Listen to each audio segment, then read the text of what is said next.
Hey everybody, it's B007 back with another 10-minute movie review. And today I'm going to talk to you about two films that were released in the UK this weekend.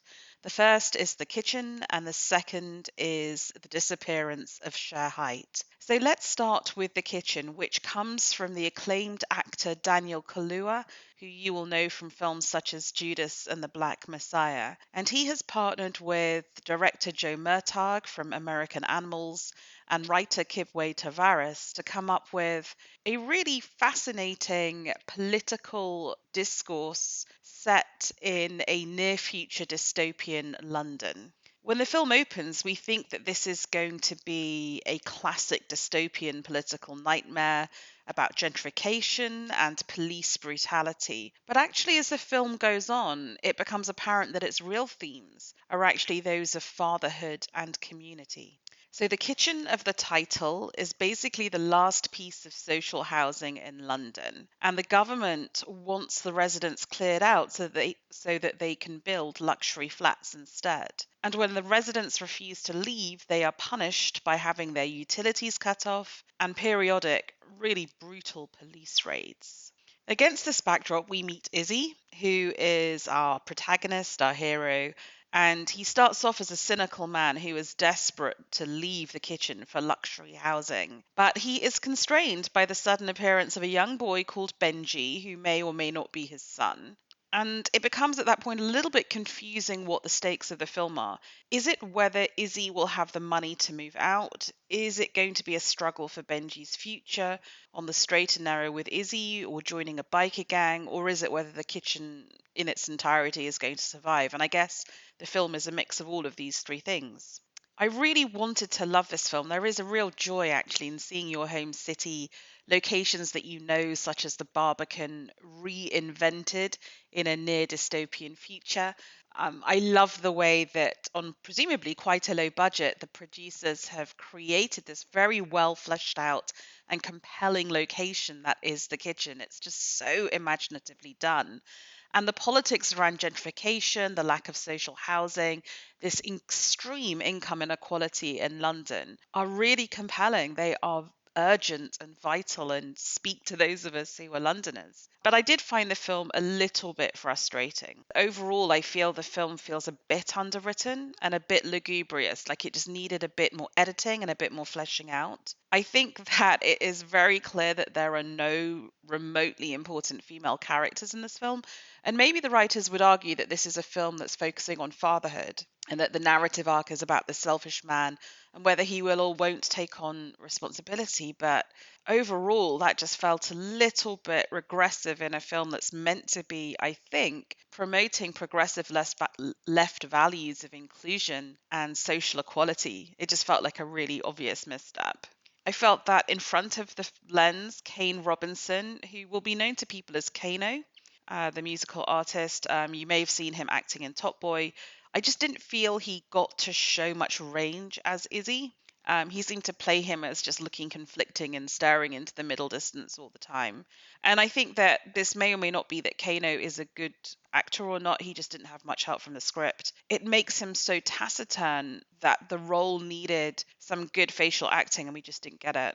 I think we're on far more impressive ground actually with the young actor Jedediah Bannerman, who is both heartbreaking and hilarious as the young kid Benji. I mean, he's definitely an actor to watch. And I will confess that as a Gooner, as a fan of Arsenal Football Club, I got a real thrill from seeing iconic football legend Ian Wright playing the voice and heart of the kitchen. This DJ who spins classic vinyl while preaching solidarity from his flat.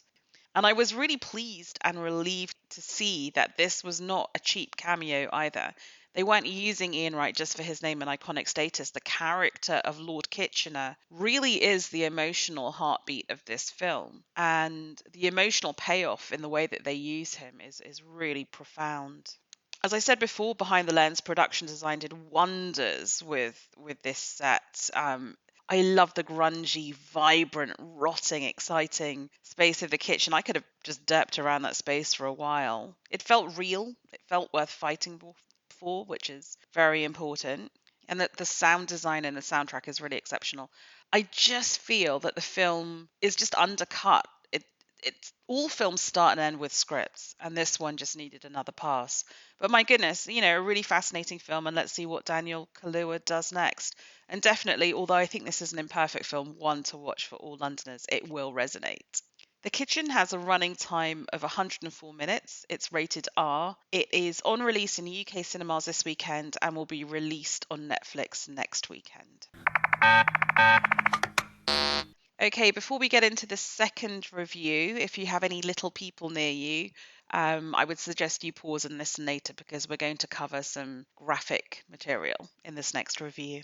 Okay, so my second film of the week, going from one that had no women to one that's all about women and feminism, is The Disappearance of Shere Hite, which is a documentary by Nicole Newnham. It is an urgent, well constructed, and sadly incredibly relevant film about Shere Hite, who was a very famous feminist sociologist in the 70s and 80s, and she was a publishing sensation, but was ultimately just cut down by the patriarchy.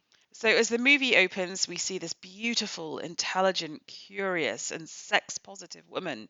She's studying at Columbia. She becomes interested in women and their sexuality and decides to self fund research.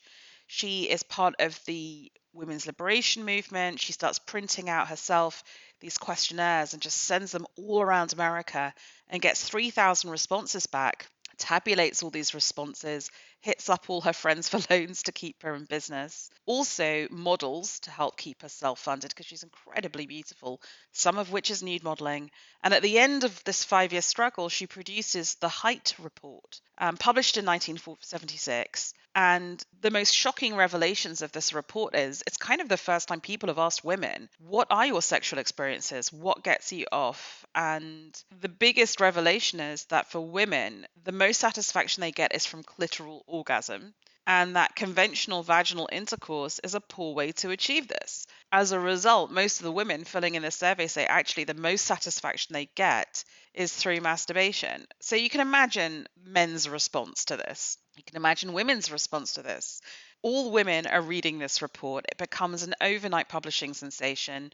Apparently, even today, it's the 30th most read book of all time, which is phenomenal because I think most of us now wouldn't have even heard of it, even though we've all heard of the Kinsey report on men. So that tells you something right there. The severity and the savagery of the masculine backlash is comprehensive. And luckily, the documentary filmmakers have tons of footage.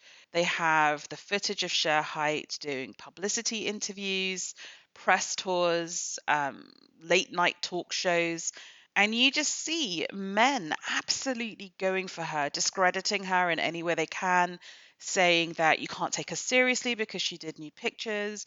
You can't take her seriously because she only had a sample of 3,000 women. To which I would say, of course there's sample bias, but you try getting a representative number of women to answer a sex survey, especially in 1976. It doesn't invalidate some of the really trenchant sort of insights that Shere Hite gave us. And what's so tragic of this film is as the film progresses and all these clips progress, you just see this incredibly vibrant, beautiful woman kind of dying inside from just being bludgeoned and bludgeoned by the patriarchal backlash. It's just, I mean, sadly not shocking, but awful to see. In the end, she's basically driven out of the business. She can't get a book deal for her forthcoming book, even though she's one of the biggest selling authors of all time. She ends up giving up her US citizenship and living in Europe and kind of being rediscovered as a feminist icon over here. But the whole story is incredibly sad, but beautifully rendered in this documentary. The fact that they have so much vintage footage, and also they get Dakota Johnson, the very famous actress, to kind of voice Diaries of Shere Hite. So you really feel you know her and you really feel sorry for her and what she went through. The conclusion of all this for me was to wonder whether this cancellation and suppression of Shere Hite is still ongoing because As I said, people today know all about the Kinsey report on men, but how many of them know about the Hite report on women? Why, after immense critical acclaim when this film showed at the Sundance Film Festival in January of 2023, did this film not get wider distribution? Why is it only just coming out and basically a very limited cinema release and then on streaming, even though it's got a star as big as Dakota Johnson voicing the words of Shere Hite? Why do people not care about the message that Shere Hite is giving, especially at a time of increased suppression of female sexuality and reproduction in the United States? I mean, it just feels like this film is urgent, her message is relevant. We should all be aware of Shere Hite, and I would urge you to watch this documentary. I think it's beautifully made. It's so important. And let's try and undisappear Shere Hite, right? Let's try and bring her back to prominence because, my goodness, in the current cultural climate, we definitely need her. So, The Disappearance of Shere Hite is rated R and has a running time of 118 minutes. It played Sundance 2023 and was released in the USA last November. It was released in UK cinemas this weekend.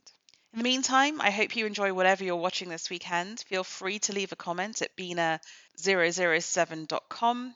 Thank you for listening.